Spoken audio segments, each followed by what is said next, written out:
A little bit about the lineup or the metrics for both of these teams here. You look at Florida's resume, 46-7, that top RPI, a top 12 strength of schedule, really good against the top 25. Georgia, meanwhile, 16 in the RPI, but a top 10 strength of schedule. They have played some beasts in the SEC. Yeah, we're seeing a lot of good from both these teams right now as we're ramping up the postseason. I'm really excited to see this series this weekend. Aside from two good teams with a lot on the line, two rivals as well, so always good matchups when these two get together, and Randy Rolling will get entrusted with the ball here on the opening of the first of three here this weekend. The transfer junior, 112 2/3 innings work, a sub-3 ERA. Yeah, she's been a workhorse for the Dogs throughout this season. Definitely someone that they can go to in big situations. Taylor Shoemaker, Jocelyn Erickson, and Kendall Grover will be the batting three for Florida here in the first inning. 93 home runs on the season, second best in the SEC.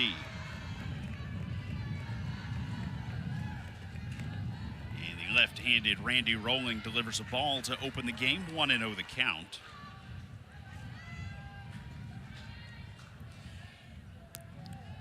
Shoemaker, a sophomore from Fullerton, California.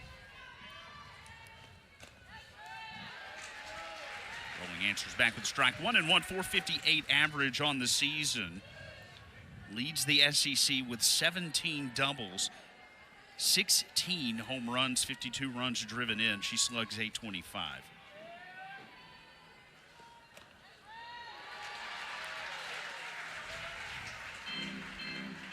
1-2 the count here to Shoemaker.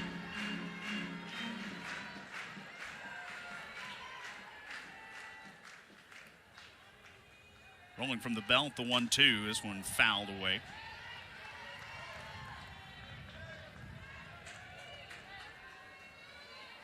Scott Mayer is our home plate umpire this afternoon. Tatum Stolting will be at first base, and Alex Leap is at third. First of three here this weekend between these two in Athens, Georgia. The 1-2. Swung on and missed for strike three. Shoemaker down on strikes, one away for Randy Rolling. Randy Rolling coming in here with this beautiful curveball, just skimming the outside corner of the plate. Really deceptive pitch for her. We're going to be seeing her throw a lot of curveballs. She can do that. She can throw rise. Rise has been a go-to pitch for her, but she's really going to need to attack the zone early this weekend and locate her drop as well. It's a pitch that's gonna help her other pitches. There's Jocelyn Erickson, the senior from Phoenix, Arizona. 413 hitter on the year.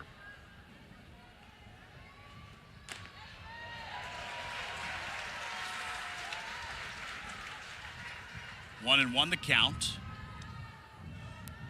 67 RBIs, tied for 12th in D1, 413 hitter, like we mentioned, 19 home runs leading the way for the Gators this season.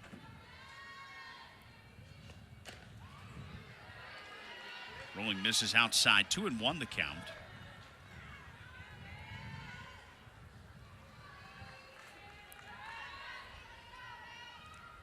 This will be a series this weekend that's going to have a postseason feel to it.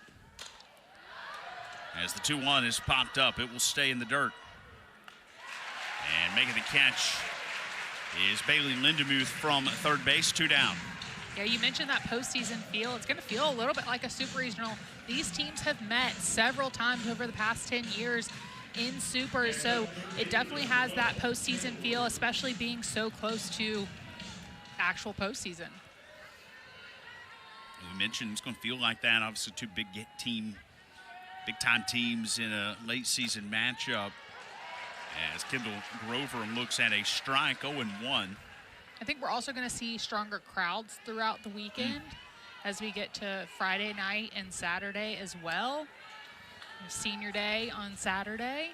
The group is here this afternoon. A lot of blue there along that first base side as Grover knocks one back foul out of play. She's behind 0-2.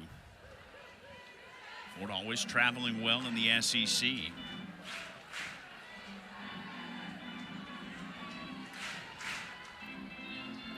Still early for a Thursday night, so folks still filing into Jack Turner Stadium.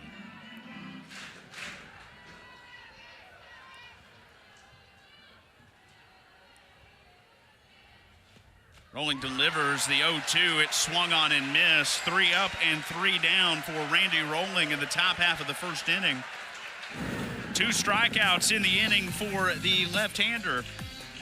And Georgia will bat for the first time when we come back.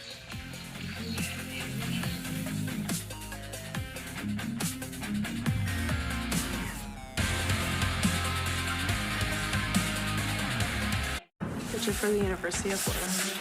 In 2024, I was SEC Freshman of the Year and an All-American. I led Florida to 2 straight Women's College World Series appearances. Tonight, I'm in the circle for the Gators. Well, the ace of the Florida staff will go to the circle here on the opener of the series, and saw her come in relief Tuesday night against Florida State. And she'll get the start here this afternoon. And she delivers a strike to Jaden Goodwin.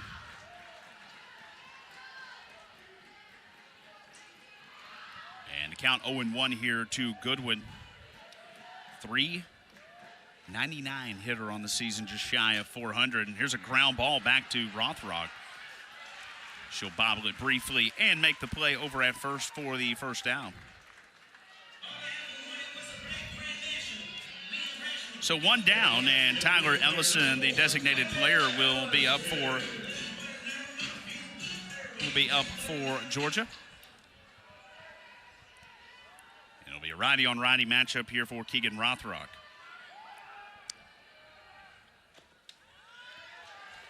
Quick strike here to Tyler Ellison, 0-1. Rothrock bringing a 2.28 ERA into the game this afternoon, 166 innings worked. The 0-1 is popped foul out of play, 0-2.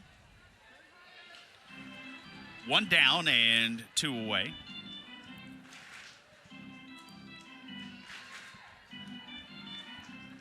.42 RBIs leading the team for the designated player. Senior from McDonough, Georgia, and that one's going to hit her. Comes in there on the thigh, and that never feels good. You prefer that over a hand or somewhere with little skin or protection? That still doesn't feel good. No, it definitely doesn't feel good, but at least you have some meat right there to take that one. Rothrock trying to throw that screwball in, just cuts a little too far. However, Georgia will take the free base. Absolutely. So 1 out and a runner at first base now for Georgia. And Sarah Gordon taking a strike, 0-1, senior from Lexington, South Carolina. 404 hitter on the season in this senior campaign. 10 home runs, second on the team.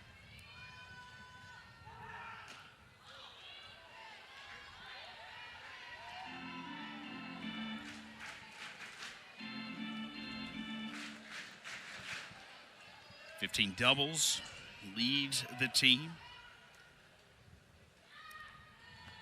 That one bounces in the dirt, 2-1 the count.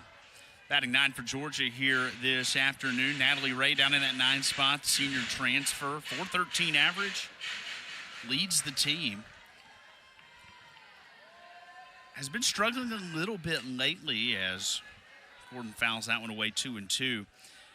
But as a senior, you trust that she's going to kind of figure it out a little bit. Tony Baldwin putting her there in that 9 spot, knowing if you come up late in the order, she's got the opportunity to get on base, turn the card.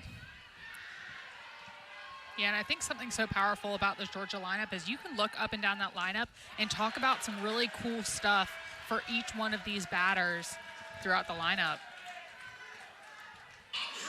Sarah Gordon swings and misses for the second out.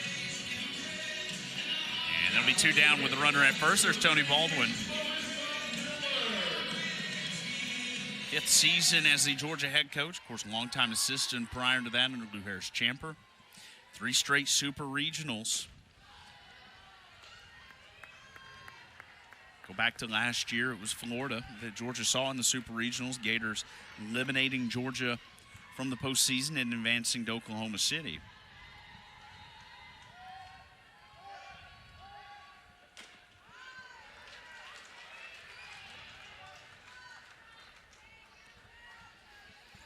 And the cleanup hitters, Marissa Miller, the senior from Suwanee.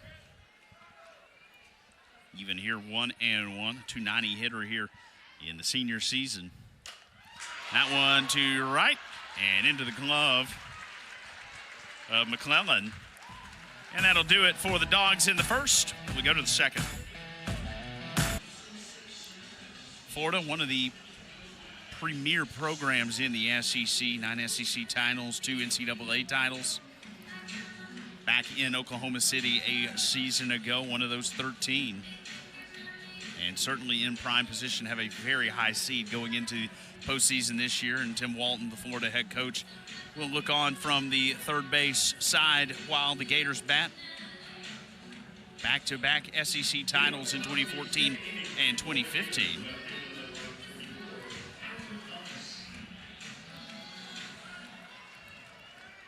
Pretty happy with this group this year, I would imagine.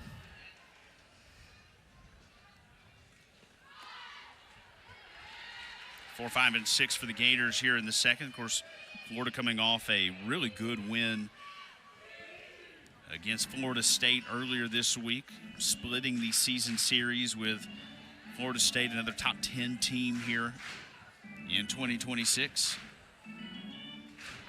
Another game that he talked about feeling like a super regional. Yep.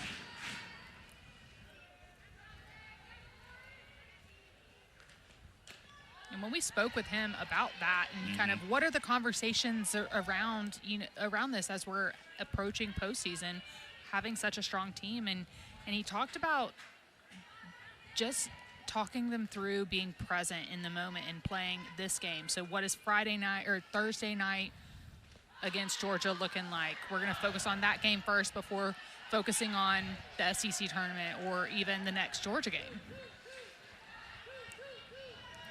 Well, big series. Obviously, you get the rivalry aspect. You're a top 5 team, top 10 team, depending on which poll you look at. You're number 1 in the RPI. You'd love to go on the road, take 2 or 3, continue to really kind of strengthen your positioning on that number 1 overall RPI, and maybe try to angle yourself for a number 1 overall seed. Yeah, I mentioned earlier them wanting to just keep their foot on the gas right here and just continue playing strong.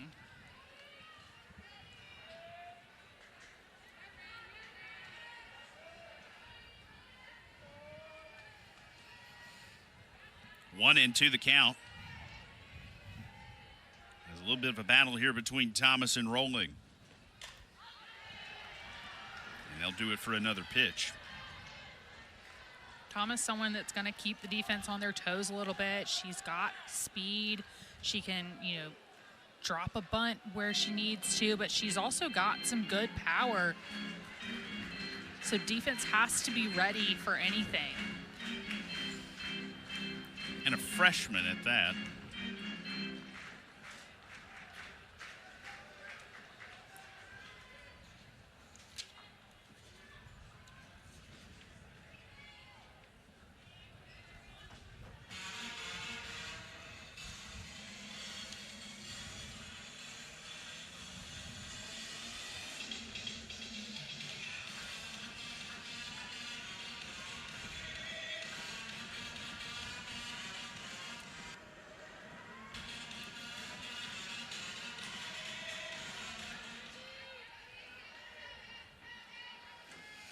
So here's Kinley Cahalan.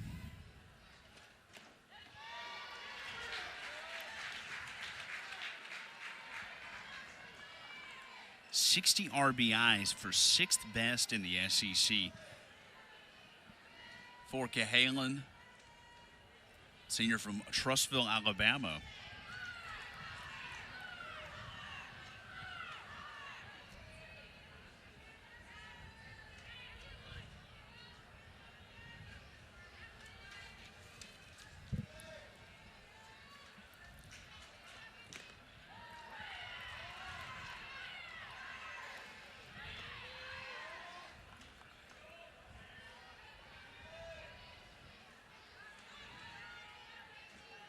2-1 the count here.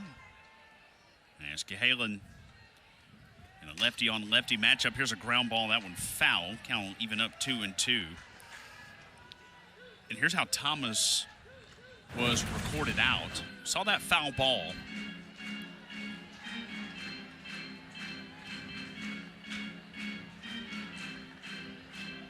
And what you don't see in that camera angle is the umpire pointing at her and telling her she is out. It's officially listed as a unassisted out to the catcher. As Cahalan swings and misses for strike 2. We'll take another look at it there as Cahalan strikes out for the second out of the inning. Yeah, you see that foot come across that line right in front of the plate. So she's going to be out of the box right there and called out because of it. So 2 down, and what was a really good battle between her and Rolling. And what we thought was going to continue on there with another foul ball, instead out of the box.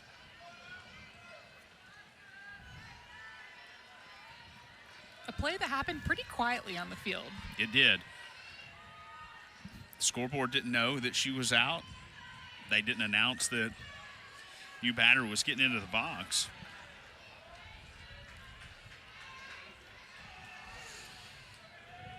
Here's the 6-hitter, Ava Brown, the designated player.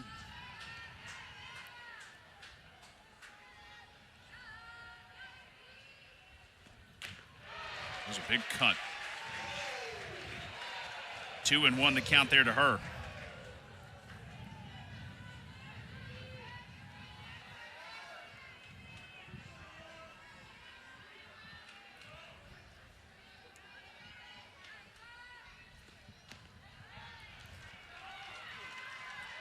Brown ahead here, 3-1. Florida looking for its first base runner of the contest.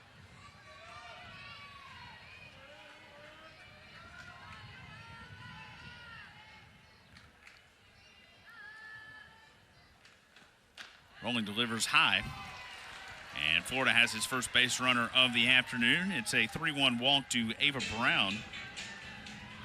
And here's Cassidy McClellan. After 2 quick outs, then a free pass for Brown right there. Looking for Rolling to come back right here, lock it down, get out number 3 to get out of this inning. Lefty on lefty matchup here for Randy Rolling, as that one delivered for a strike. 0-1. Cullen, a junior from Lakewood Ranch, Florida. 328 hitter on the year, 10 home runs. Breeze blowing directly in right now. As that one is low. 1-1 the count.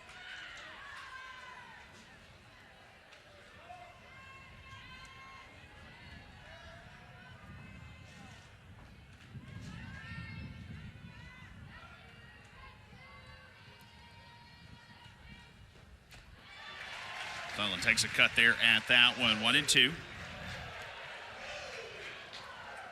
Madison Walker waits on deck should she get the opportunity to bat here with 2 down.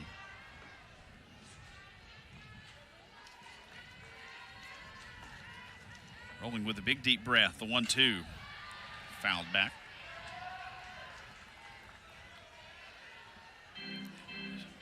It's a little rainy this morning, but it has turned into a really nice day in Athens. A little cool. Highs in the low to mid 60s. Harry Dog in the house here as well.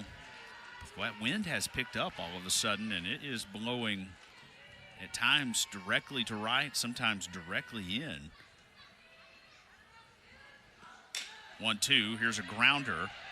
Going to be a tough play. Rolling's going to win the foot race there. Cut off the first baseman, scoop and tag. And we go to the bottom of the second in a scoreless game. Kirsten Roos, who will be due up second in this inning. Check out that season slugging heat map. Obviously, the red, darker colors, she's hitting the ball. And if Ariza ball doesn't hit its spot, she's got a good chance of putting one in play, as Gabby Novickis is going to ground one over to Cahalan at short. And it'll be tossed out for a quick first out to open the inning. Yeah, Rothrock is going to definitely have to be very picky about how she navigates Roos right here, especially with that rise ball being her go-to pitch. She's going to have to work other pitches throughout the count in order to make that rise ball more deceptive. Comes in there 70 miles an hour and misses for a strike.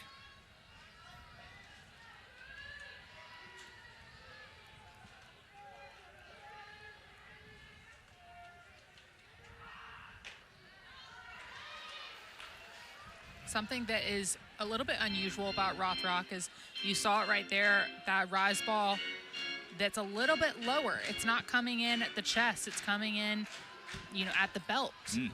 And so she can throw that rise ball at different levels. There's a grounder to first and unable to get back in time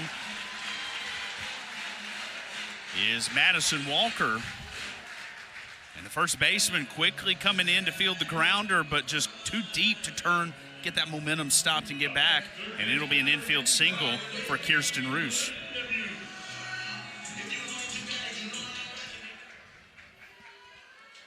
Georgia with this second base runner of the evening. Here's Bailey Lindemuth, the third baseman. Sophomore from Burleson, Texas, looks at a strike. 344 average on the year.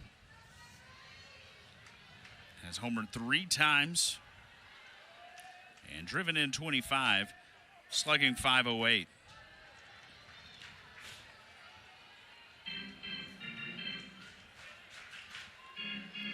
Kirsten Roos, not necessarily much of a stealing threat. She just 1 for 2 on the year. And she plays tight to the bag there at first base.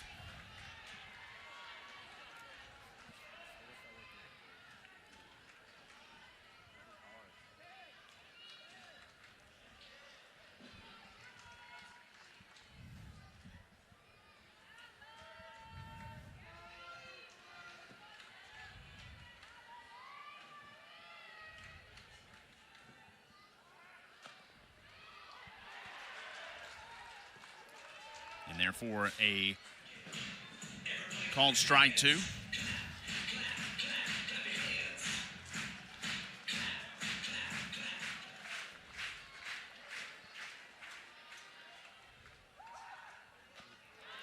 Lindemuth sticks the bat out there. She'll go around for the strike. 2 down.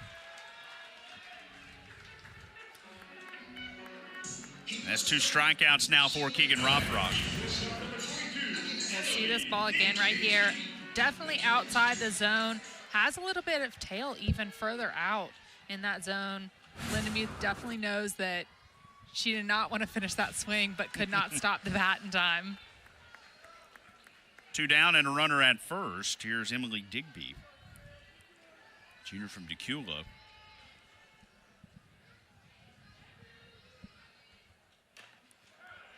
Lightly hit to right field into the glove of McClellan as she comes charging in, responsible for the 3rd out in both innings here so far, scoreless after 2.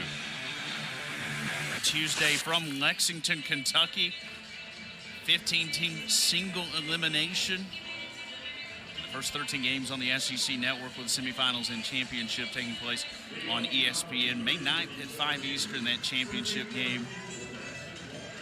Always a ton of good softball team. Everybody's good, and so always a ton of good games to watch. Single elimination, got to get it done. Yeah, it's definitely tough to get it done in a pressure situation like that, especially in the SEC where there is such tough competition. But it's a benefit that these 2 teams have a Thursday, Friday, Saturday series, have a little bit more rest time before you have to turn around and head to Kentucky. Madison Walker, it's 8-9-1 for Florida here in the 3rd. Walker behind quickly here, 0-2.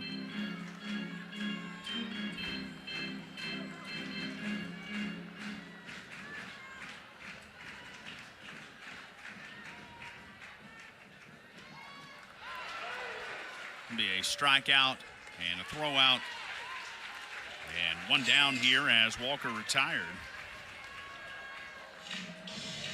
Randy Rolling has used a variety of pitches today, which makes her changeup that even goes in the dirt like that one did. It's going to make those more deceptive because she's got multiple different pitches that are working out of a similar tunnel.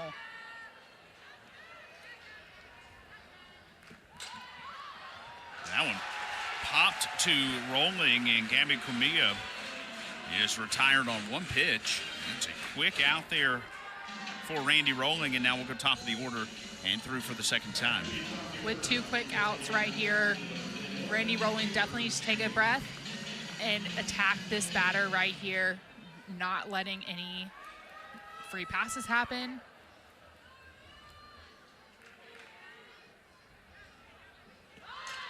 That one bunted up in the air and right into the glove of Bailey Lindemuth. It's a 1-2-3 third inning for Randy Rolling. Scoreless matchup here so far in Athens, Georgia.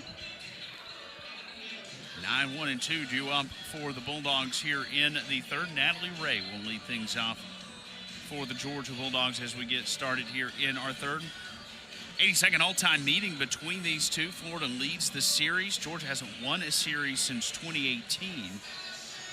These two teams last met in the postseason last season in the Super Regional, where Florida defeated Georgia in Game 3 to advance to the Women's College World Series. These two teams obviously very familiar with each other throughout the years in regular season play, but they have met several times in the postseason. Yeah, that's what gives these games such a postseason feel, is that you know this is a very real matchup in the postseason. And here is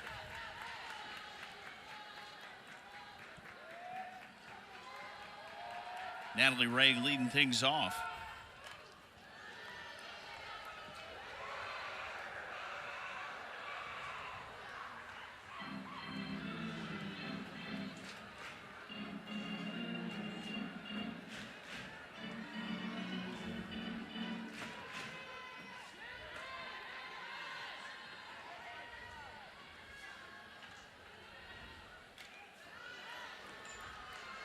Natalie Ray is a senior who came in mid-year, transferred in mid-year, and there's obviously a little bit of a learning curve that comes with that, being at a new school, getting comfortable with your new teammates, your new environment. But as the season has progressed, she has really settled in, earned her way into the lineup. 1-2 sent out in to left. Thomas will field it out there for the first out of the inning.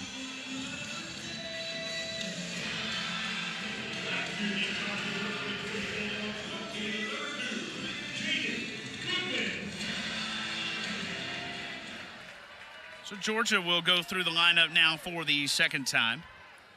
And Jaden Goodwin, who only saw 2 pitches in the previous at-bat.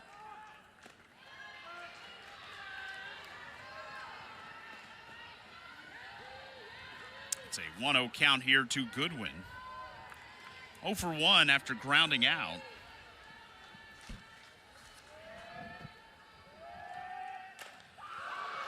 This one to right field. Does it have enough? It sure does! Jaden Goodwin with a 1-out solo shot to right field. Number 9 on the season for the senior. And Georgia draws first blood here, 1-0. Jaden Goodwin sure knows how to hop on one early. We'll see it again right here. She's able to take that pitch that's down the middle of the zone, a little bit elevated, and she's able to pull it and sneak it right between the scoreboard and the wall right there. An exciting way to get the first run on the board. And gets the home crowd energized here at Jack Turner Stadium. 9th home run and 36th RBI of the season for Goodwin. And here's Tyler Ellison, who reached her previous appearance after getting hit on the leg. Took a big cut there at that one, 72 miles an hour coming in.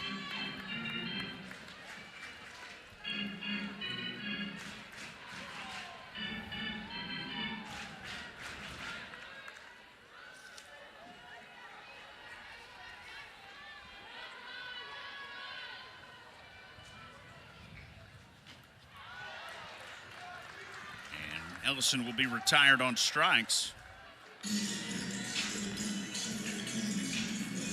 2 down to the bases empty. Here's the 3-hitter, Sarah Gordon.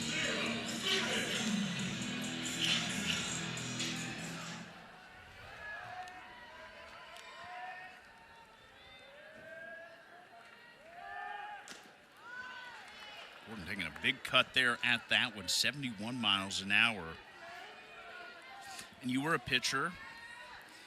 You give up a home run, sometimes you get a little feisty afterwards, and Keegan Rothrock has put some sauce on these last few.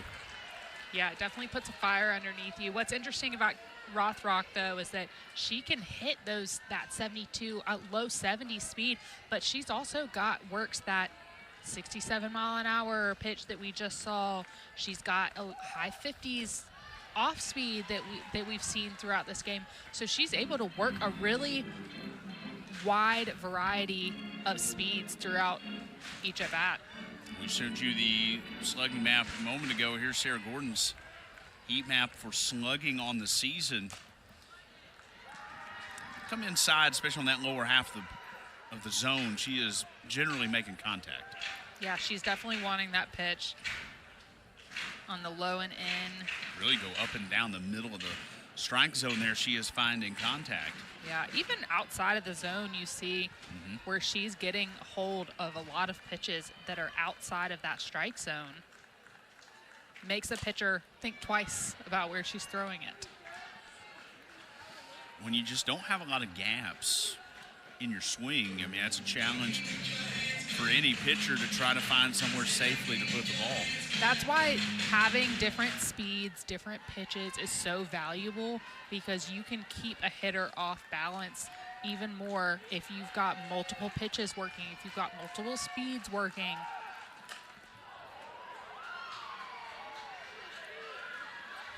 Tony Baldwin doing a little dance over there to get out of the way of that one. Looking like Michael Jackson. Had some moves there for a second as Sarah Gordon pulled one his way.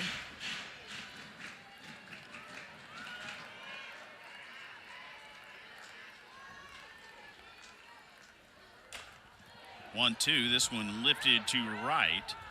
And foul ball once again. Good battle here between Gordon and Rothrock. I know that was a foul ball, but that's that pitch that's outside of the zone that she can make contact with. And, like, that was a deep ball right there. If she makes contact and that stays fair, that could be out of the park. Yeah. Very easily.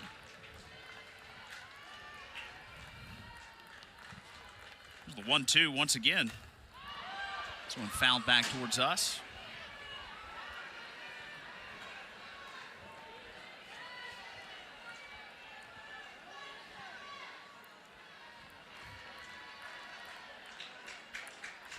Eight pitches in this at bat. This will be number 9 upcoming.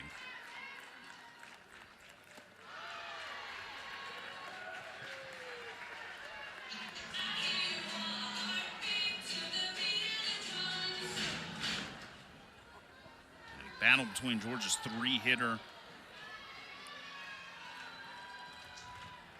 and Keegan Rothrock.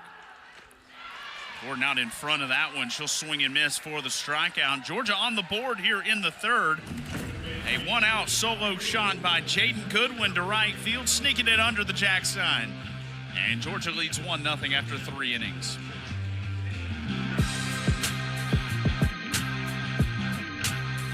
Look at the A game here this afternoon, rolling really rocking and moving along here. 4 strikeouts already.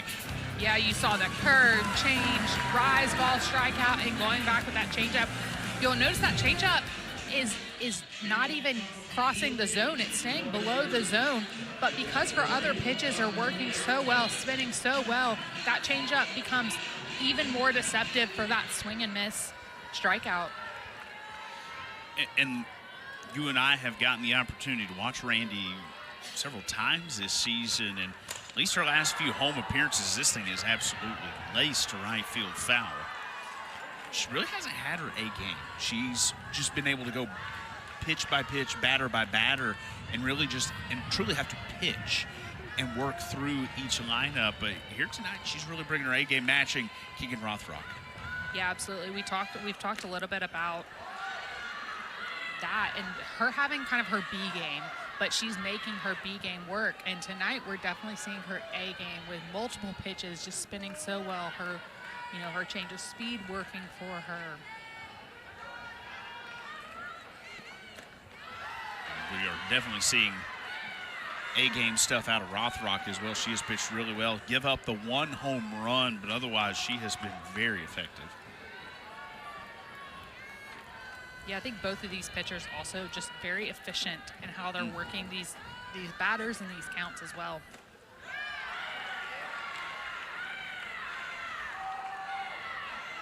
Behind here, 3-1 to Jocelyn Erickson, at risk of giving up her second walk of the evening. Here's Randy Rolling.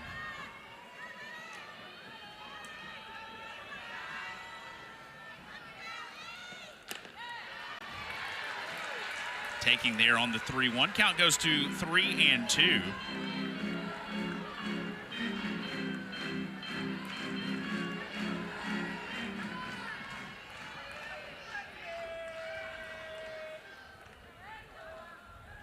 Time called for as count full here on Erickson's 2, 3, and 4 for the Gators here in the fourth. To right into foul territory with a bead on it there is Gordon. And she'll track it down for the out, one down. There's that passion that we love to see out of Randy Rolling. Fired up that Sarah Gordon tracked that ball and made that catch. Gordon definitely had some obstacles over there. She's fighting the tarp right there. And then we'll see Rolling's reaction again right here. Pumped up for the first out. A comeback there for Rolling behind 3-1.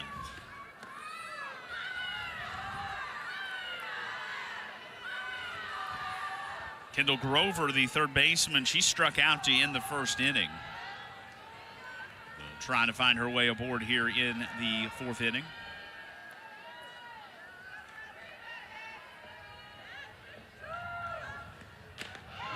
Out in front there, 1-1.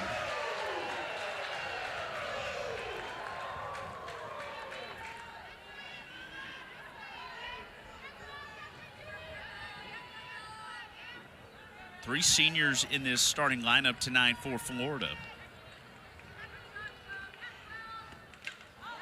Fouled back into the net, 1-2. Townsend Thomas, the only freshman cracking the starting lineup here for Tim Walton.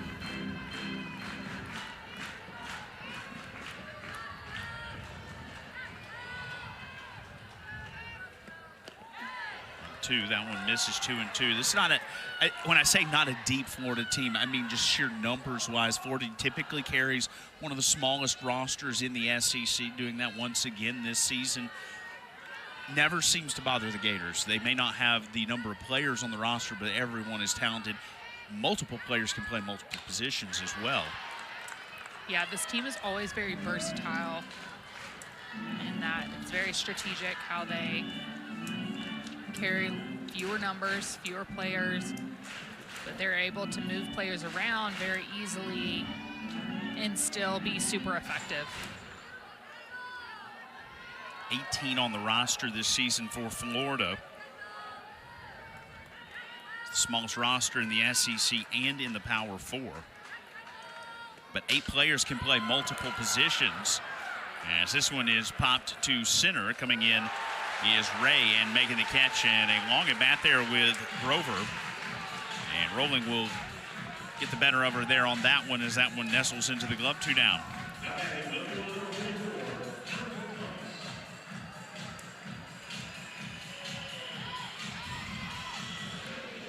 And versatile positions, really good bats. I mean, you look at these numbers for this Florida offense this season, second nationally in doubles and hits, 7th in home runs, top 5 in RBIs. And when you put those bats with Keegan Rothrock in the circle and the ability that Florida's got to pitch the ball, very easy to understand why they're a very serious threat to win it all in Oklahoma City.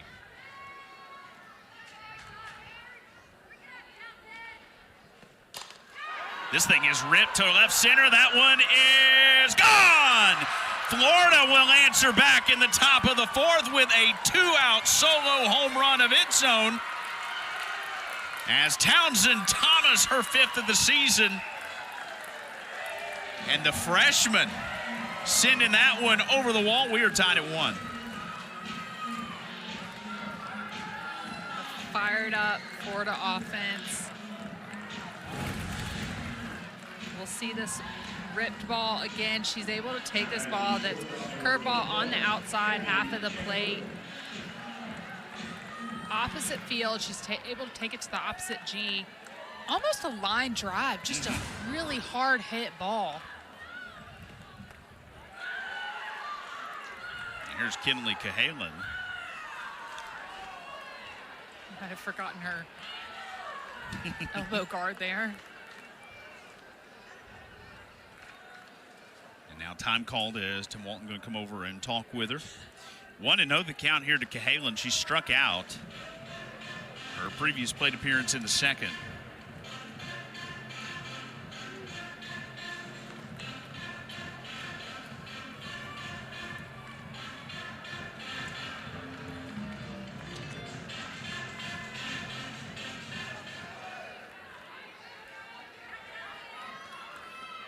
Spent 2 seasons in Alabama before making the transfer to Florida. This one grounded foul.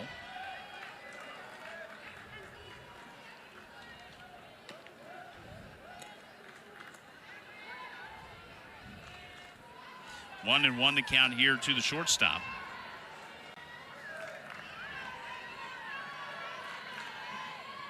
Her cousin saw a couple weeks ago here in Athens, Claire on the Missouri softball team.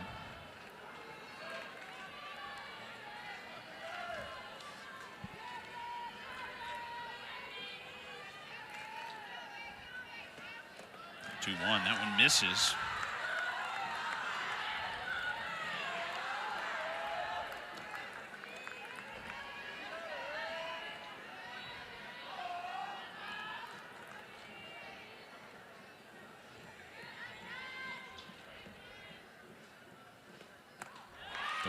That one will miss.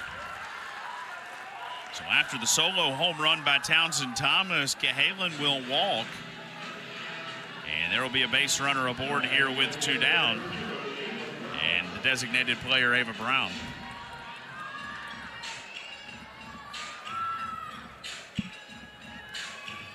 Miller's going to come out right here, give Rolling just a chance to breathe.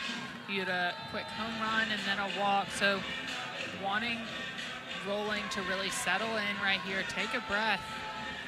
Know that she's got some of her best stuff right here in this game and go right back after it. There's some action in the Georgia bullpen as Destin Howard, the right-hander from Macon, beginning to get loose.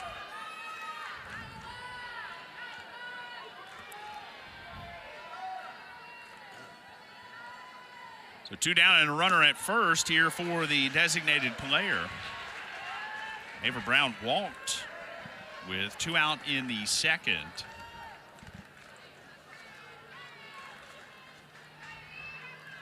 Junior from Montgomery, Texas. Watches that one float in, 1-1 the count.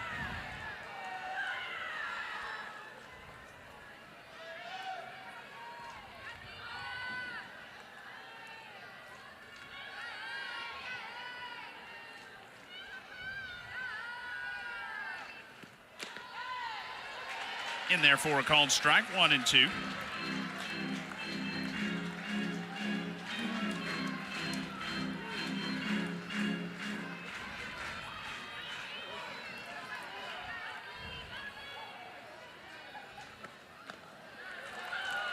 eye there as that one comes in, 2-2 the count. Cassidy McClellan waits on deck. Looks like we got a little got a visitor friend on the field. We have a friend making an appearance, and we've been wanting folks to come to Jack Turner Stadium. We're looking for this guy's looking for a way out. It's not where he intended to end up.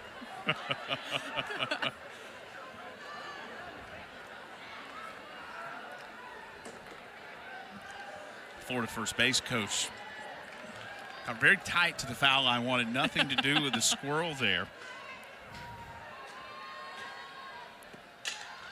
This one is fouled back towards us. I feel like there's been an uptick of wildlife making its way out onto playing surfaces here lately. Scroll through Sports Center, there's, goose on the field in Chicago.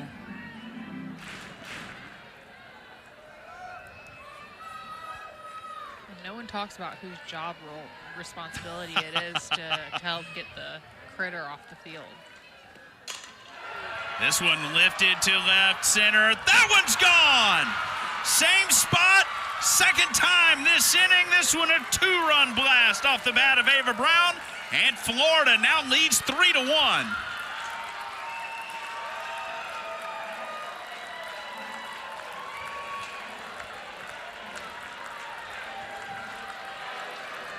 Got a little deja vu from that one right there. A similar pitch to last time, curveball on the inside of the plate for her. And she's able to take that one again. A hard hit ball, almost a line drive just over that wall. What an answer back from Florida right here. Florida getting down 1-0 in the bottom of the third, answering back with 2 home runs of its own. All our offense coming off the long ball here for both teams.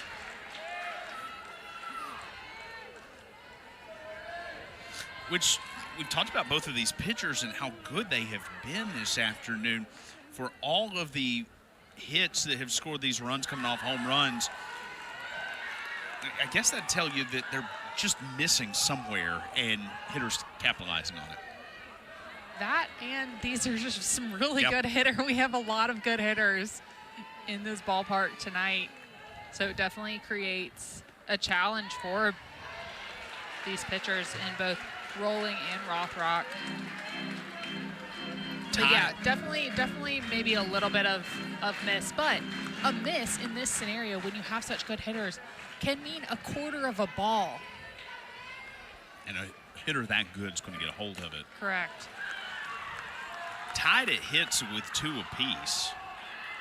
Florida has made its 2 hits count. Both home runs. And taking advantage of the 2-out walk to Kalen. As McClellan will swing and miss. She'll be thrown out at first. But Florida does damage here in the top of the 4th. Townsend Thomas, the freshman, getting it started with a solo shot. This one to opposite field. Then Ava Brown launches one for 2, and it's 3-1 Florida. Egan Rothrock, 3 innings of work here, 2 hits, 4 strikeouts here to this point. Yeah, you see this rise several times during this clip, but she's going to throw her rise ball at multiple levels, which is what makes that pitch so effective for her and something that she can use in so many counts.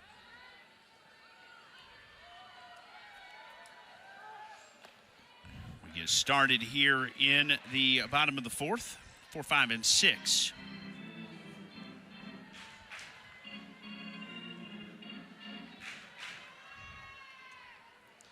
And it's Marissa Miller.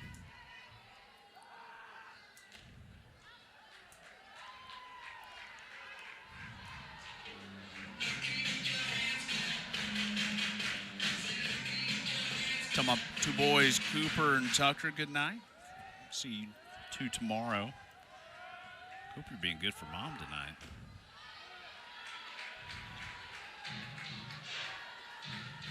Probably not. When Dad's away, the boys will play. Is that how it goes? There is a lot of truth to that.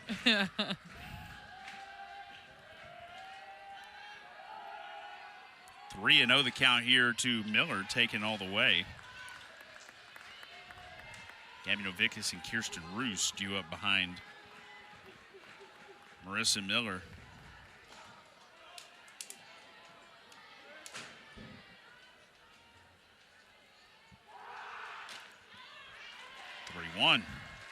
In there for a strike. Rothrock has fought back 2 straight strikes here to run it full.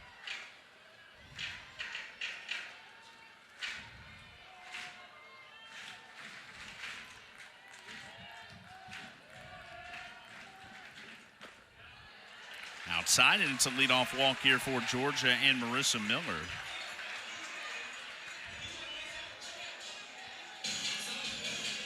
As the lights now on here at Jack Turner Stadium, starting to get just a little darker. A little cloud cover has darkened things up. That wind continuing to blow. And when it picks up, kind of going out towards right. So a runner at first with no one out. Here's Gabby Novickus, who grounded out on the first pitch that she got a look at in the second.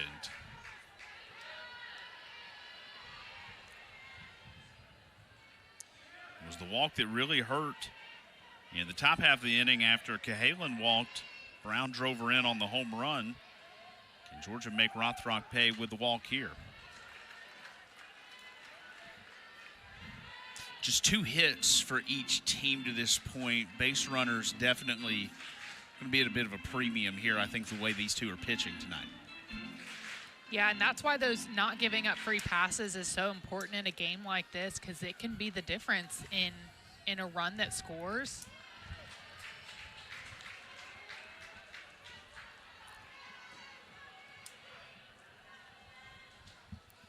Two and one the count here to Novickus. Rothrock with a pretty good ball-to-strike ratio, as you saw in the top left. Oh, liner. And a good job there by Miller to dive back into the bag, but Novickus sent a rocket over to third base. And Kendall Grover sees it in and makes the play. Pure reaction right there by Grover, able to get that backhanded catch right there and knew exactly where that base runner was, had heads-up defense to know that she needed to get that throw over to first immediately. Miller did a good job at diving back into that base.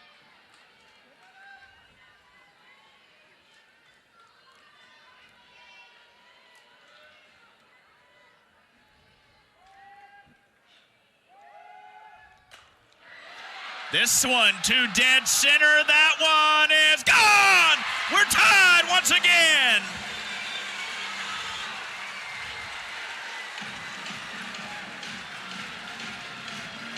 The walk will come back to bite Keegan Rothrock as Kirsten Roos dead centers her 14th of the year. It is 3-all. It's like we're doing a home run derby here. Roos, we know she has so much power. She's able to take a ball a little bit elevated over the middle of the plate and take that to center for that home run. A very similar situation to what we saw in the last half inning with Florida. A walk on base, that free pass, and then a home run scores them. So the base is empty once again now with one away. And here's Bailey Lindemuth, who struck out in the second as Roos greeted by the team there in the dugout after being met at home plate. And you saw Rothrock on that replay. She knew it was gone immediately. She immediately was kind of already flushing her mind, getting ready for the next batter. Yeah, as a pitcher, you definitely know when your pitch misses, and you know when they make contact. You probably don't even have to turn around to know that that ball is gone. You saw her immediately pull her jersey up to her mouth, like she knew that was a mistake. A pitch that was left a little bit elevated over the middle of the plate. Not something we necessarily see from her, but it is a risk when you are a rise ball pitcher. Florida has the right-handed Allison Sparkman up in the bullpen and getting warm. Sparkman, a junior from Canton, Georgia.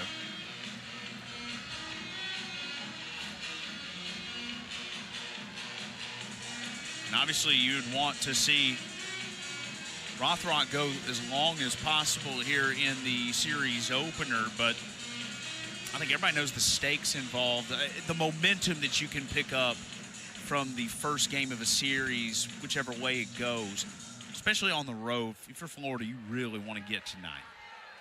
Yeah, and I think we're in a position right now where they're not going to make that change yet, but if Georgia continues to chip away and get big hits like that, you know, walk here, a base runner here, all of a sudden it's a whole different game. And so both teams are going to want to be prepared for that situation.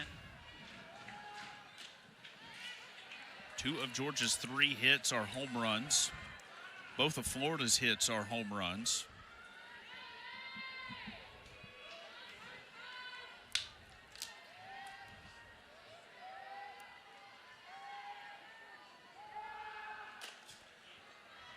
Pulled foul towards the Florida bullpen. The count will move full now, 3-2.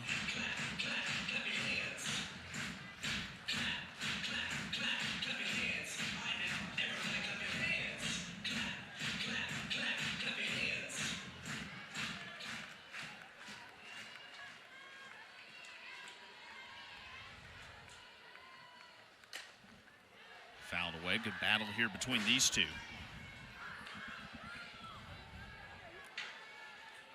Lindenmuth looking to reach for the first time today.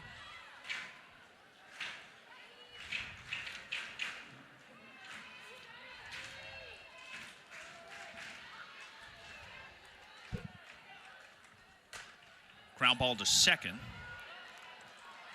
Fielded cleanly and tossed over by Gabby Comia.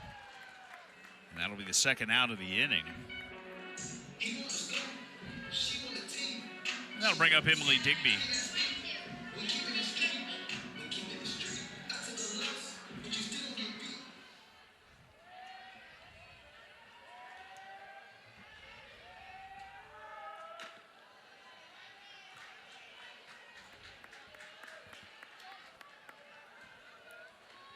Digby 0 for 1, flew out to right.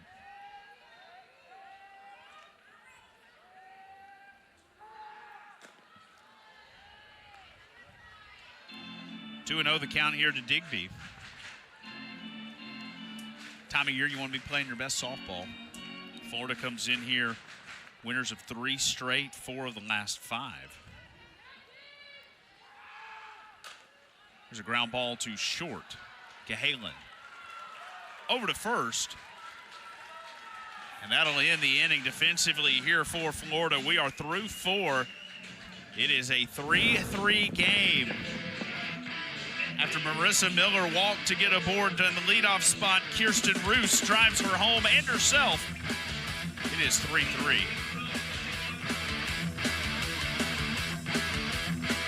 I think Kirsten Roos taking advantage of the leadoff walk from Marissa Miller. And we are tied at 3 as we go to the top of the 5th inning. And all of those home runs against pitching that is doing really well in this game still.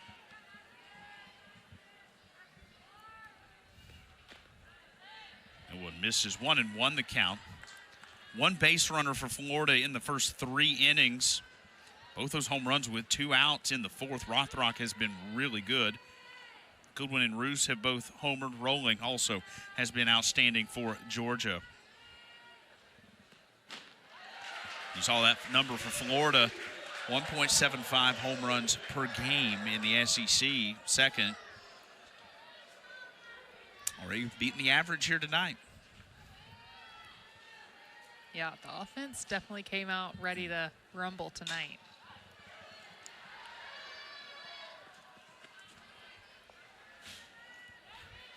Eight, 9-1 for Florida here in the 5th. 3 runs on 2 hits, both home runs for the Gators.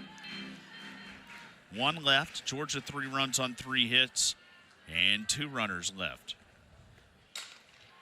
Here's a ground ball to Digby. And that'll be the first out of the inning. We're mentioning there in the bottom half of the previous inning, Florida coming in here winning 4 of its last 5. That one loss last week on the road at Florida State against a really good Seminole team. Evened up the season series Tuesday night with a 4-3 win in Gainesville. Georgia kind of felt like it was starting to play some of its better softball of the season.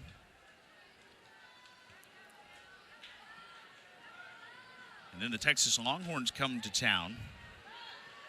Count 1-1 here to Yami Komiya.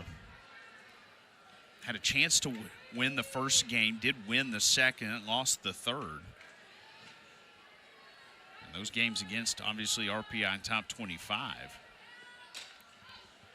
As this one is lifted to right field.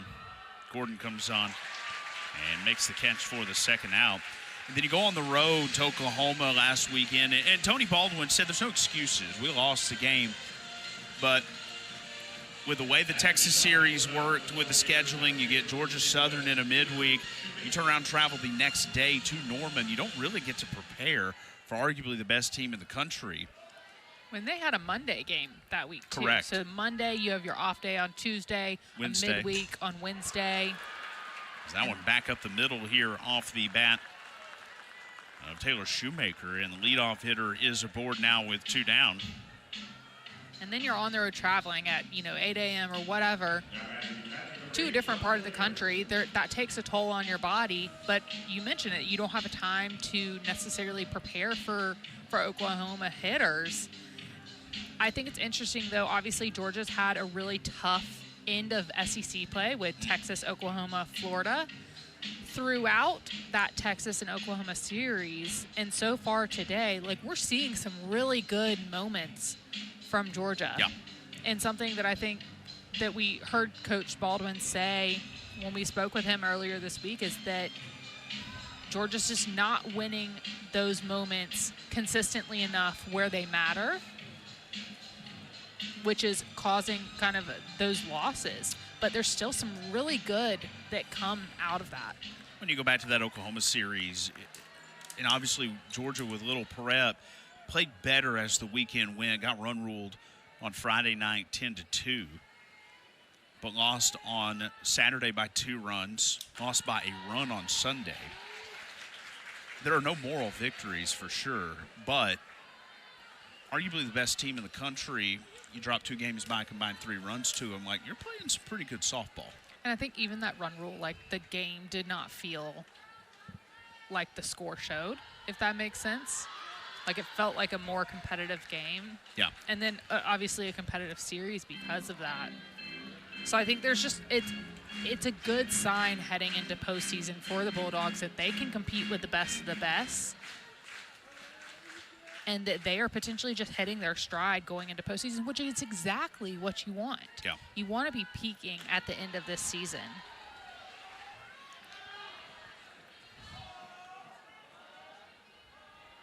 Meanwhile, the Florida squad over there, you look up and down this roster, the teams that they've beaten this year, 46-7 on the year. This one is golfed to third. Tough throw, and that'll get the out at first base. This is a Gator team playing some of its best ball at the end of the season. Georgia will bat as we go to the bottom of the 5th. At the end of the season, I'm really pumped to watch postseason really unfold. We're going to see some upsets.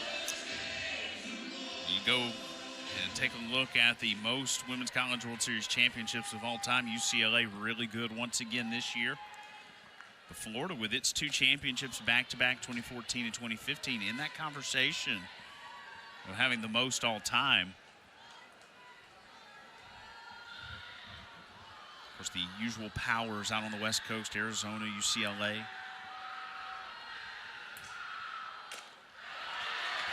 To left center, that ball is tracked down, and a good catch made by Taylor Shoemaker in center at the wall. And that'll be a loud out to get things started here in the 5th for Georgia. That had the look of some of the other home runs we've seen in today's game so far. Really hard hit ball. Yeah. Up the middle. Just didn't quite have enough oomph on it. That one's going to hit Jaden Goodwin.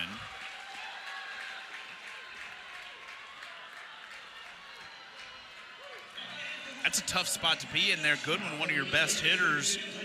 She's on base, but you'd almost like to let her have the bat and try to work her way around. Yeah, free passes are never like a fun option for a defense.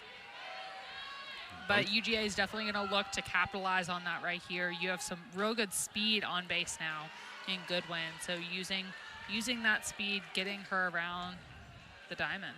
3 for 4 on the season in stolen bases, and both teams tonight have made the other pay when they've given up free base runners. And the count 1-1 here to Tyler Ellison. She was hit by a pitch in the first, then struck out in the third.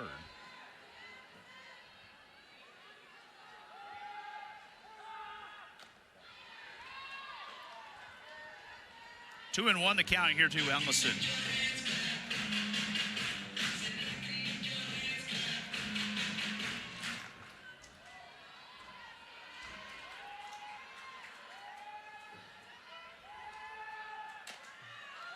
Little bloop. Throwback to first, and that'll be a double play. And that'll end the inning defensively here for Florida as Ellison pops it to short. Cahalan with the catch, and Goodwin way off first base. And it's a double play. How about a 6-3 to end the inning?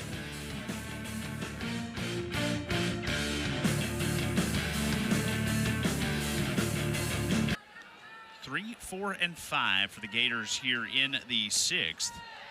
As Kendall Grover, 0 for 2 on the night, will lead things off.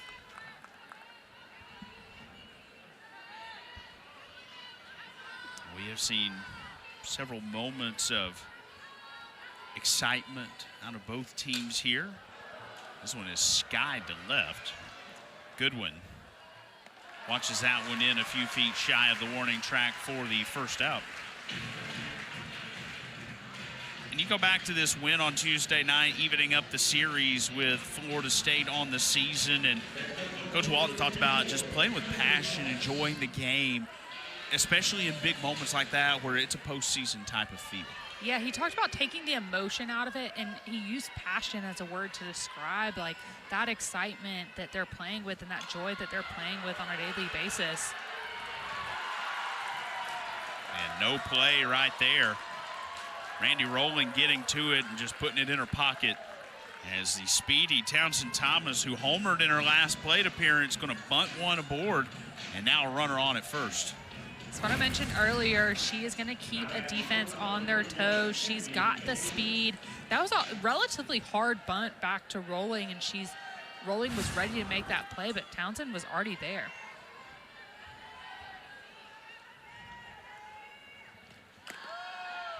But I think going back to your comment earlier, Caleb, about this Florida team just playing with passion, one of the things that we spoke to Tim Walton about was the conversations that were happening around the end of the season and the excitement and emotion and everything. And he's talked about how he's talking with this team about playing present and staying in the moment. And I think that's where that passion comes in. You're able to really enjoy those moments and learn from them as well.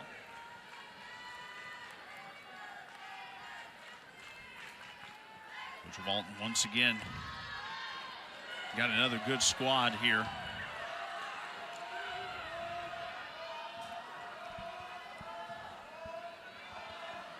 Kinley Cahalan.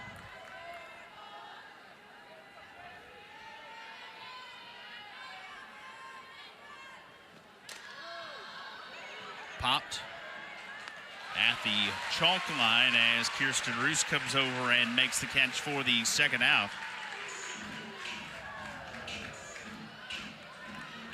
2 down here in the sixth. And that'll bring Ava Brown to the plate. Chelsea Wilkins out of the dugout now for the second time this afternoon. To talk with her pitcher, Tim Walton will take advantage of the opportunity to talk with his crew. It was a very similar situation as we had when Brown was up last time. She had a runner on first, and she absolutely smacked one over the fence. Is able to get her hands out in front, taking that ball just over the wall. The second of 2 home runs in the inning. And the DP driving in 2 with the swing of the bat. Part of a 3-run 4th inning. She'd certainly love to do it again right here and give Florida the lead as this ball game's starting to get late. But I think that's exactly the reason that pitching coach Chelsea Wilkinson came out in that moment to talk through what the approach is going to be for Ava Brown in this moment and in this at-bat.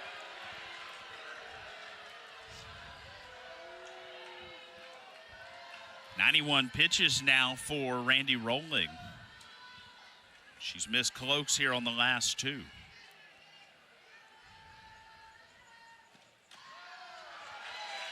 there's a strike, 2-1. McClellan waits on deck should she bat here with 2 down.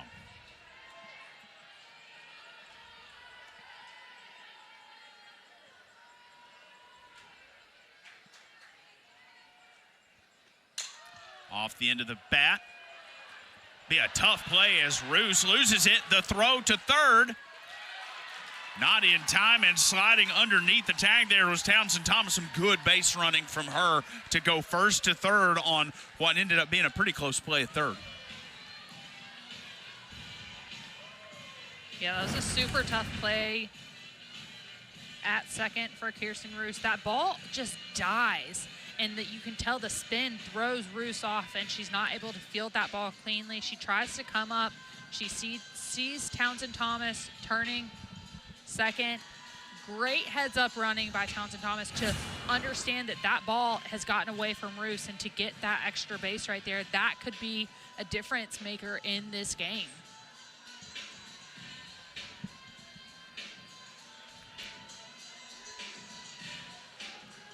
And Julia Desiderio is going to pinch hit here. And a pinch runner at first base for Ava Brown.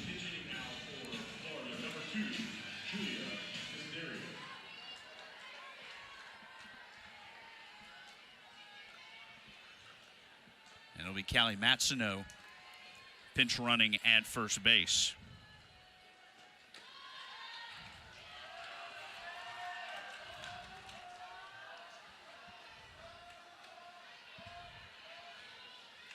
Desiderio, a senior from Hudson, Florida.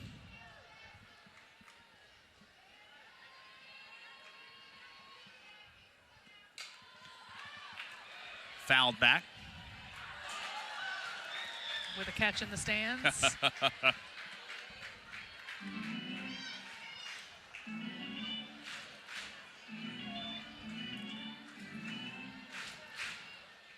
Rolling after the bunt single. Brown on a single. It was ruled a single to second base there with Roos. That was going to be a tough play.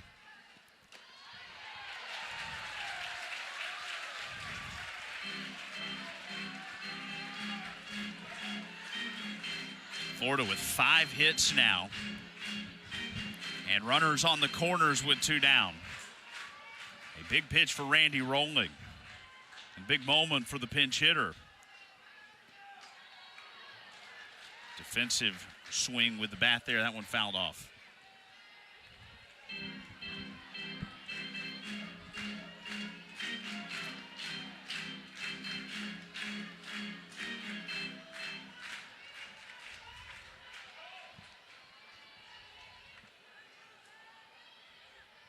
Here's the 1-2.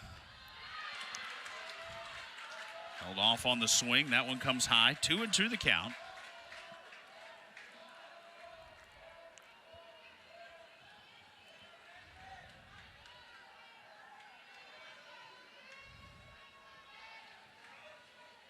time called.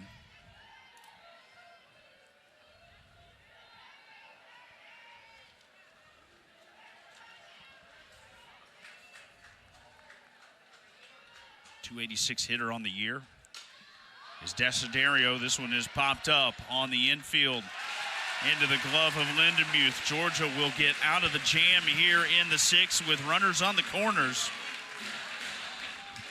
Randy Rolling fired up for her defense. 3-3 in the bottom half.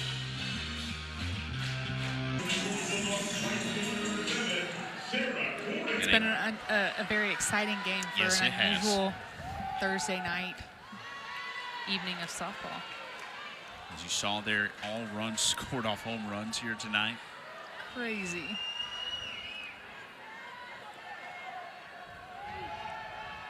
Georgia will bat here in the bottom of the 6th. It'll be 3, 4, and 5 for the Bulldogs. And Sarah Gordon will get things started here 0 for 2 on the night with a pair of strikeouts.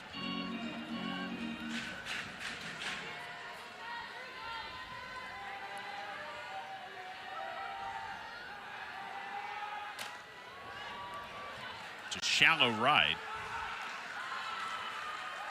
And McClellan, who got pinch hit for there in the top half of the inning, back in defensively and will make the play.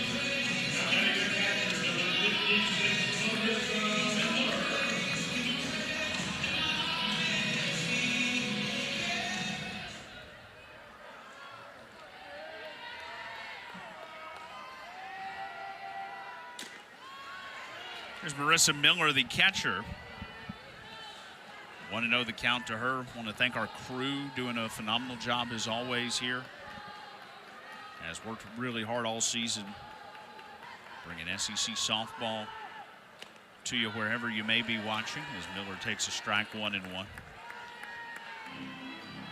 Rachel Matrian working our low third camera this evening. Sam Carroll, our high home.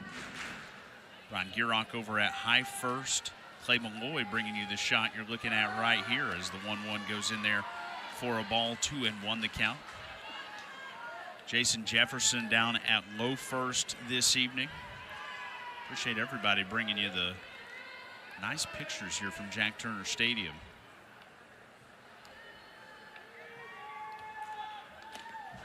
Two one in there for a strike, evens things up 2-2. Michael Feinberg, our technical director this evening, assisted by Caroline Rochelli.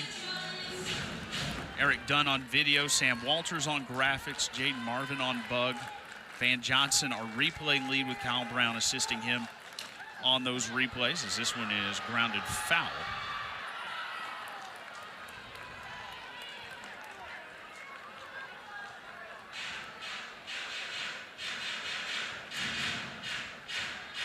Liam England actually got subbed in to Shade back on the technical side tonight and graduating this spring.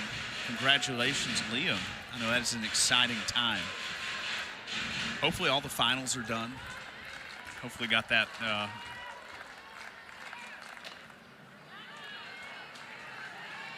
so still got finals going on, I'm being told. Always glad when those were done. For sure. And you know that some of these players definitely have their finals done. Some do not.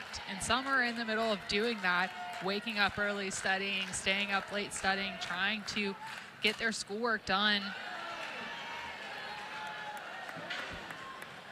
And if you're Florida, you're doing finals time and you're traveling. It's always an added wrinkle. And then everybody's going to be gone next weekend to the SEC tournament. Zeke Rothrock's ball and strike split here this evening. Yeah, Tim Walton mentioned that this Florida group specifically is very strong academically. So traveling while you're doing those finals is not ideal. There's definitely, scheduling, you're rescheduling exams, trying to get, exams maybe proctored on the road. There's a whole bunch of logistics that go into finishing the school year strong. And especially if you're a senior that's graduating, you might be done with finals, but it might be crunch time for you. Good battle here between Miller and Rothrock, as Tony Baldwin nods in approval.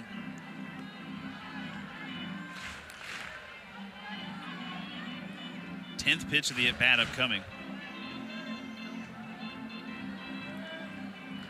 Beth Ann Nieblen, our director here tonight, and ground ball to short. And over to first for the second out, and the pride of Fayetteville, Arkansas, Blake Hines. Whispering all the corrections in my ear, always appreciate that. Just keeping you honest. Somebody's got to. So after a long at-bat battle, 10 pitches there to Miller. She'll ground out, 2 down, and the base is empty for Georgia. In the bottom of the 6th inning. And here's Gabby Novickas. 0 for 2 night for Novickas here so far.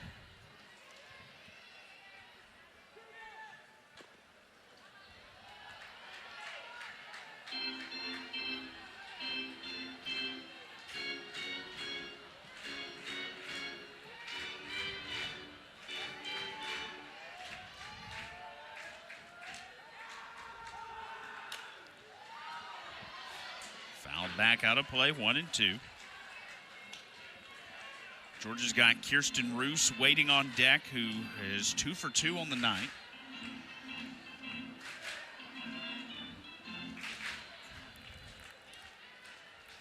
Georgia with just 3 hits in the game.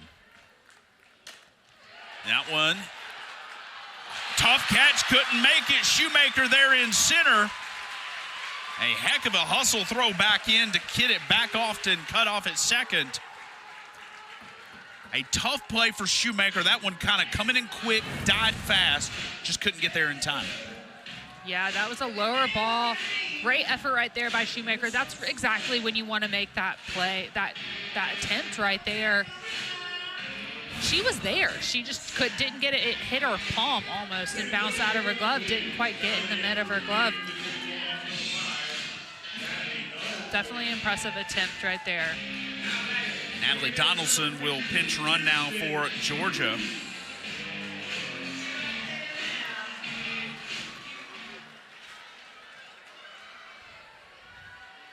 Here's Kirsten Roos, a single and a 2-run home run to her scorebook tonight. It is a 1-0 count to her. After Florida took the lead 3-1, it was her 2-run shot in the 4th that tied this game up. And that went into foul territory. That home run back in the 4th inning on an 0-1 pitch, dead to center. Yeah, again, a very similar situation as we saw Bruce in earlier. Runner on base, ready to be moved around.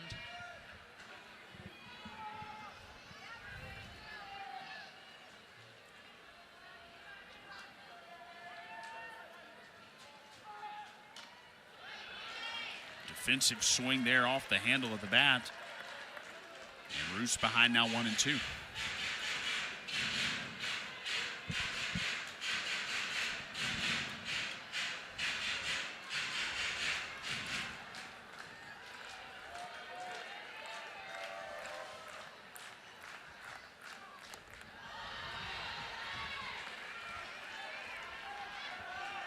Two and 2 the count. Bailey Lindemuth waits on deck. The next 3 hitters in the lineup all 0 for 2 for Georgia. And that is a called strike 3. And a massive pitch by Keegan Rothrock. As Georgia's best hitter on the game gets frozen up. We go to the 7th, tied at 3.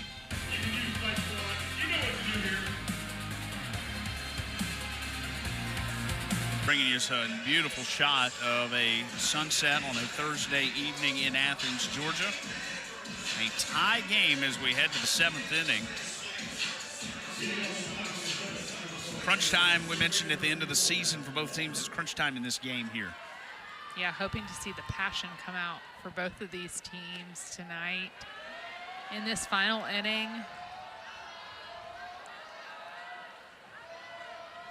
And in this moment, obviously, this is a big moment. You're in the 7th inning, tied game, trying to take the first one of the series and get that momentum. But you can't press right here. You can't put too much pressure on yourself right here, and not one individual person especially. This is the time to be present and play in the moment. Maybe a 2-to-1 ball-to-strike ratio there. Yeah, I think as we mentioned earlier, there have been some really big hits in this game. But it's not because pitching's been bad. Pitching's been really good on both sides of the ball tonight.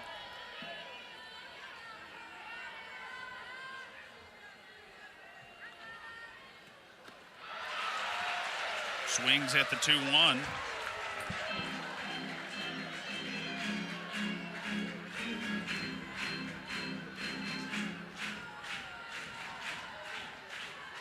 .103 pitches now for Randy Rolling.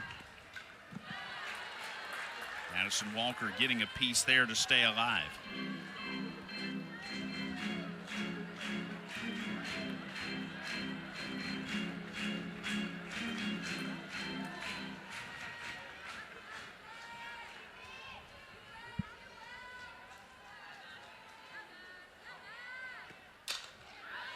Fouled away. You see Gabby Novickas give it chase back in the game defensively after getting pinch ran for there in the bottom of the inning.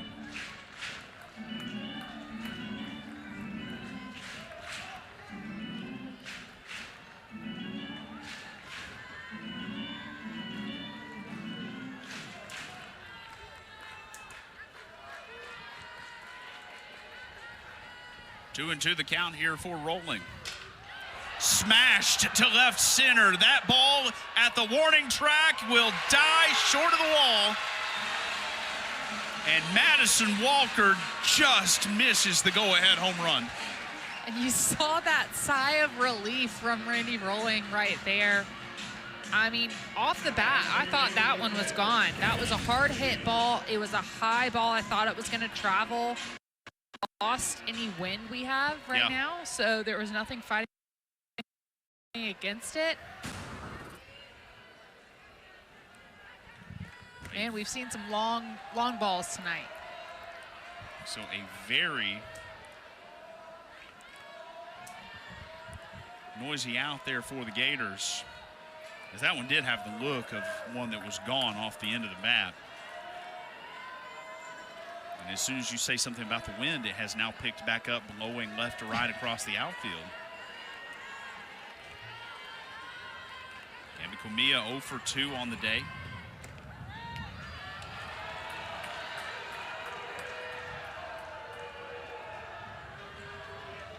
Home crowd has gotten a little frustrated with Scott Mayer's strike zone here later as we've went into this ball game.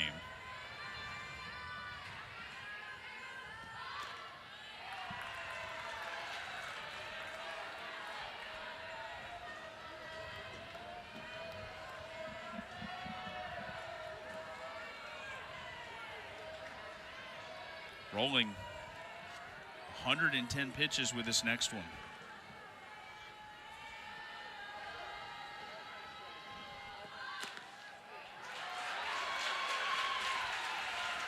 Comilla taking there, and I think that was a smart take. Definitely on the outer part of the zone.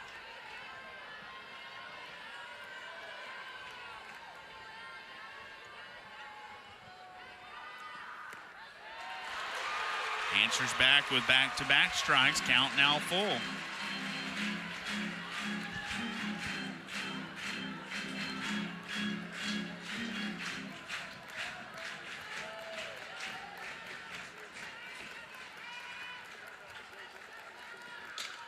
Off the end of the bat.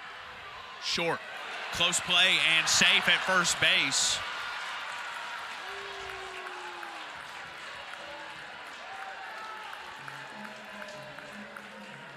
And a bang-bang play there at first that it looks like Comilla has been able to leg out and beat on the throw. A well-hit ball over there to Digby, and she's able to make a clean transition and clean throw. Comia able to use her speed to leg that one out. Really close play over there. You saw Lindemuth almost go for it, but coming fast enough, Digby had to come get it. And that was just put in the right spot by a speedy hitter. And able to leg that one out as this one will go on the outside half. Now top of the order once again. This will be the 4th time through for Florida. And Taylor Shoemaker, the center fielder. Her numbers in the SEC this season, outstanding. Yeah, she's definitely been a spark at the top of their lineup. Someone who's been stepped up and been a leader for this team as well. Obviously, in her sheer talent, but also off the field as well. 16 home runs, 2nd on the team. Georgia has kind of held her in check a little bit here tonight, just 1 for 3. Got a single with 2 outs in the 5th.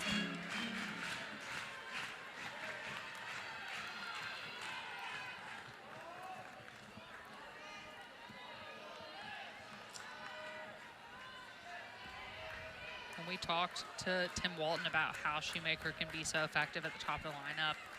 He just praised her on just how she is naturally. She's a long and lean hitter. She's got great hand-eye coordination.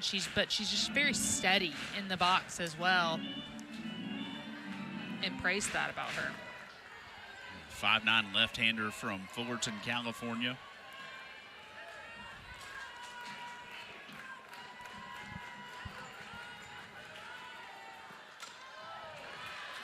Fouled a couple away here with 2 strikes.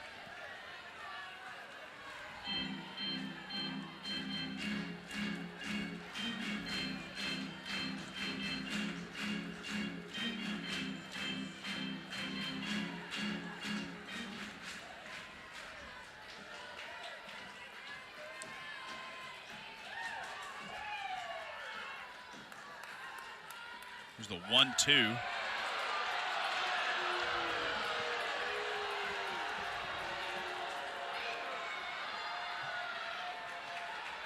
Crowd and Tony Baldwin not happy with that call.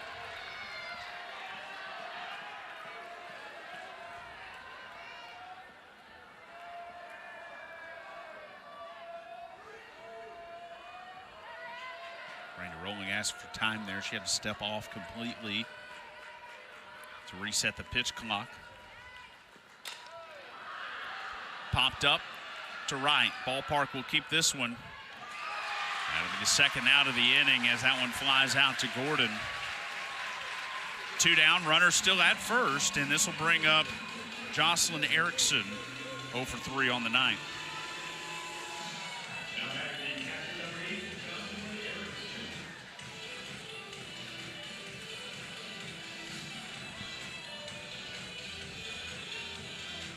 Here comes Chelsea Wilkinson. This will be the 3rd visit of the game for her.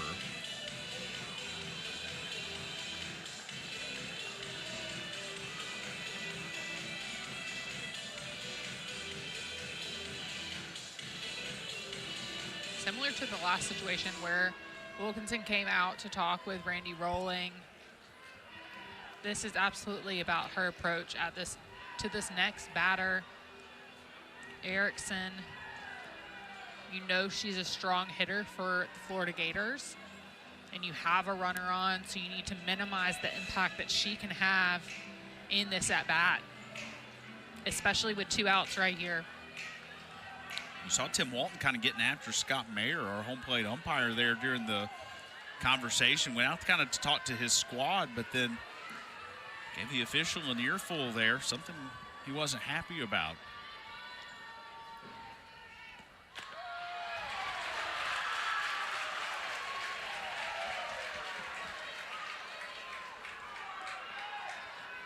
Here's Erickson. We mentioned 0 for 3 on the night. A ground out and 2 fly balls.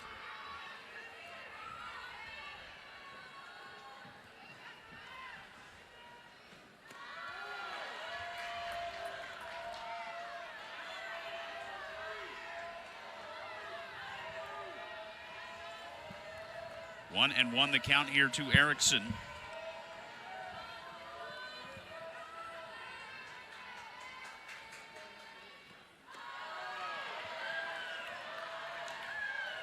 Down low, 2-1 the count here to her.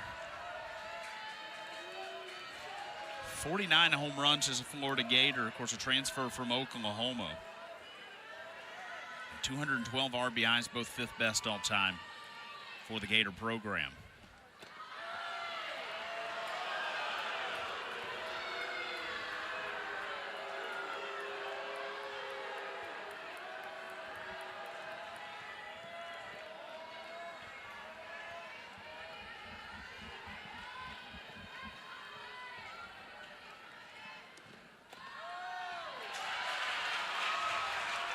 There's a strike, 3-2.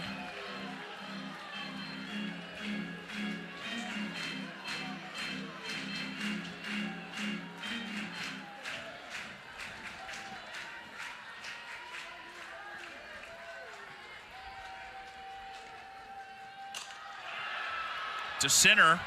This one's trouble. That one's off the wall. Turning and scoring around. And sliding into home safely is Gabby Comia. And the Gators take the lead in the top of the seventh, 4-3.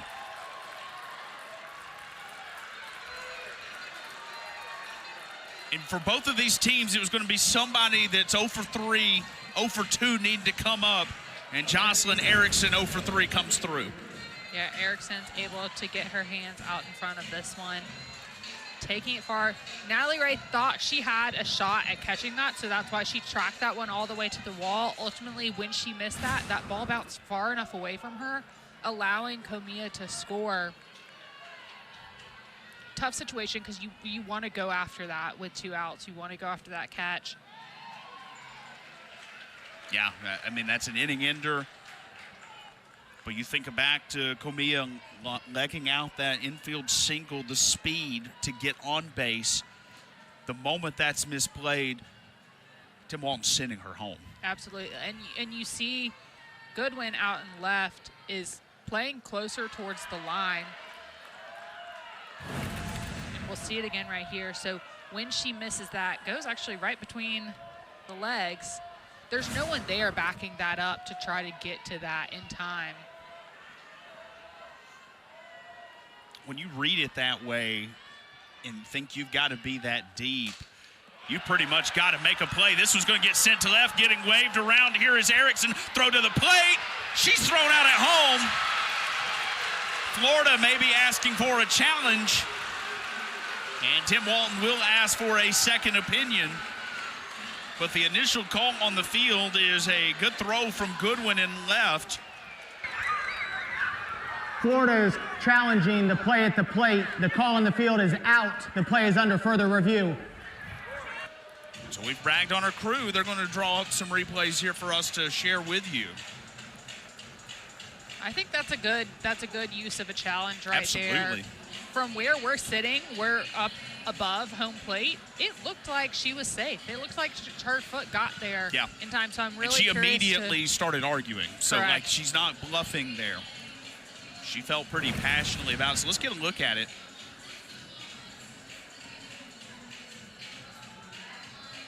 Yeah, you can see that Miller, it takes a second for Miller to get it to get the tag ready to go. That foot hits the bag and the ball is now getting there. I think this one's going to probably get overturned. I think it's going to get overturned as well. It was a pretty solid throw by Goodwin coming in. I thought for sure that run was going to score, but it was a closer play than I thought was going to happen right there. Really was. I mean, once again, you got 2 outs and you're up a run here. I think you can play a little loose with your runners there for Tim Walton to send her home. After review, the call on the field is changed. The runner is safe. Florida retains 2 challenges. So it'll be an RBI for Kendall Glover that will drive in Jocelyn Erickson. What a huge play right here in the top of the 7th. A true momentum shift that we see right here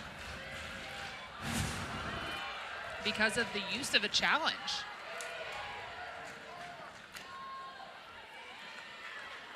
So it's an RBI single for Kendall Grover. She'll stand at first base. And that'll bring up Townsend Thomas, who is 2 for 3. And Florida may not be done yet. That one pulled foul. And the count 0-2. So a good challenge right there by Tim Walton. Yeah, and if you're Florida right here, you don't want to stop at 2 extra. You want to get as much run support as you can in this half inning, not even allowing Georgia to try to come back right here. 0-2, swung on and missed for strike 3. But the Gators take care of business in the top half. Georgia trails by 2 as we head to the bottom of the 7th. To the bottom of the 7th, Florida's leadoff batters not getting the job done tonight, but with 2 outs, this Florida offense has come through multiple times. 2 home runs, 5 runs driven in. Keegan Rothrock has gotten the job done in the circle, holding Georgia's offense to 4 hits and 3 earned runs. Georgia with 2 home runs tonight. That's where the offense has come from. And Randy Rolling has been really good for the Bulldogs. And she's going to need her offense to pick her up right here. Down 2 in the bottom of the 7th.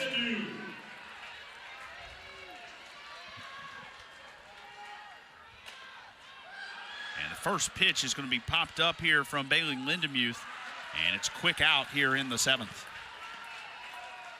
That's exactly what you want to see from Rothrock right there, inducing a fly ball very quickly for an out. If you're Florida, you want to get these 3 quick outs right here and get out of here. It's 7, 8, 9 for Georgia here in the bottom half of the 7th, and hitters are combined 0 for 7 here tonight.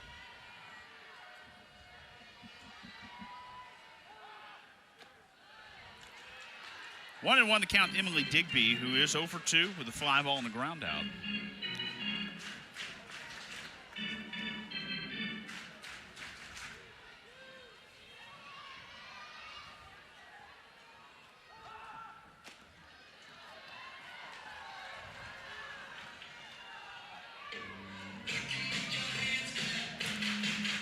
Two and one the count here.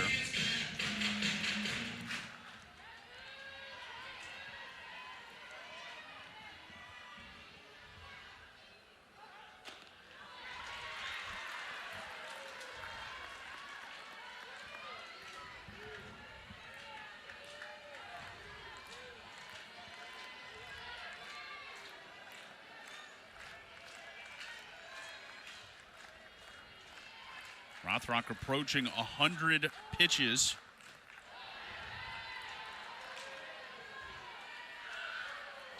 As that one misses, and the count full here for Digby, 3 and 2.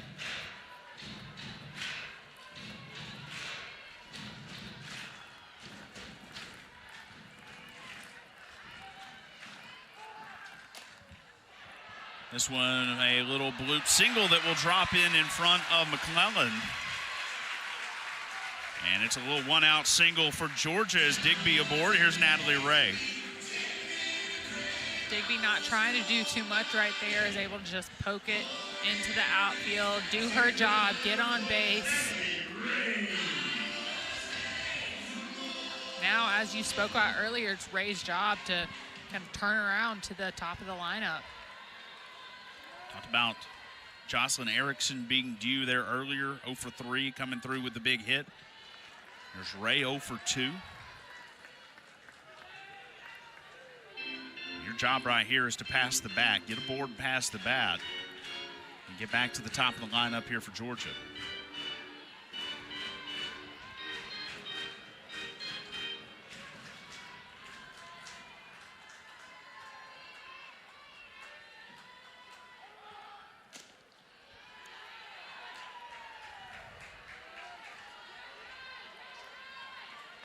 And that's a pretty interesting statistic.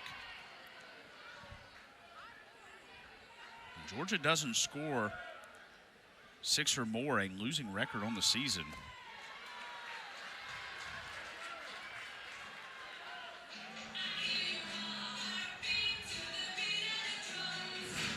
6 and 15 when scoring 5 or less. It's kind of crazy because you think about college softball in general, typically not a high scoring. You're typically, especially in the SEC, you're not going to have these like higher scores, crazy scores. Georgia's offense obviously can produce. But you're going to play a bunch of 4-3 games. Correct. This one a 5-3 game on the opening night of the final weekend of the regular season.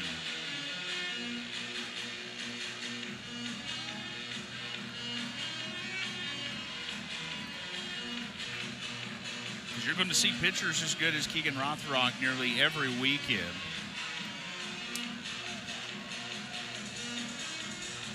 And Georgia has seen a lot of the top pitchers in the country throughout their season. So 102 pitches now for Rothrock. There's a ground ball to second. That'll be a tag for 1.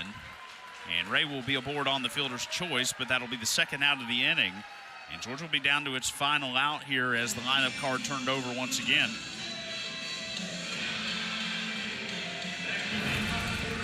In a situation like that, Digby has to do a job and kind of make the tag come to her, not just be a double play, a given double play. So she kind of goes outside of the base path a little bit to do a play, to do her job and not allow that to be a double play. That ball will sit in right.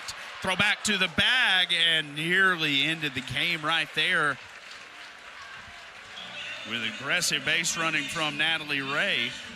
So Jaden Goodwin aboard, and compliment Comia there on that tag too. You saw that ball roll up her arm. She still had to get the ball and make the tag, but what about this? Nearly a tag out at second. Yeah, Ray was going hard around second base, saw the stop sign from Tony Baldwin, tried to bust it back and was able to get there in time, but it was definitely close. So here's the designated player, Tyler Ellison, who was also 0 for 2 on the 9 and was hit by a pitch in the first.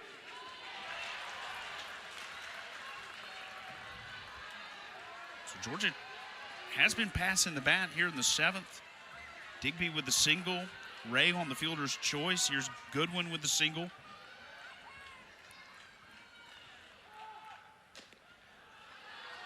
For Florida, you keep it in front of you. Exactly. You can let 1 run score in this situation and you're still winning this ball game. You cannot let 2 or 3 runs score. Here's the 1-1 to Ellison. Popped up. And this will just get out of play. And the count 1-2. Fan. Young lady corralling that one in. She looked really excited that she got that ball. And unfortunately, she's going to have to trade it in. She'll get some Texas Roadhouse out of it. True. Here's a 1-2. On the outside half.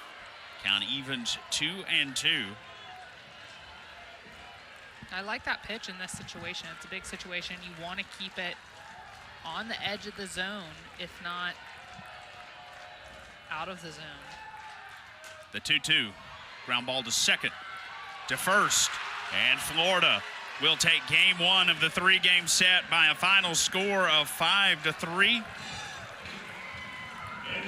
With a rally in the top of the 7th inning in a 3-3 game. Gators scoring 2.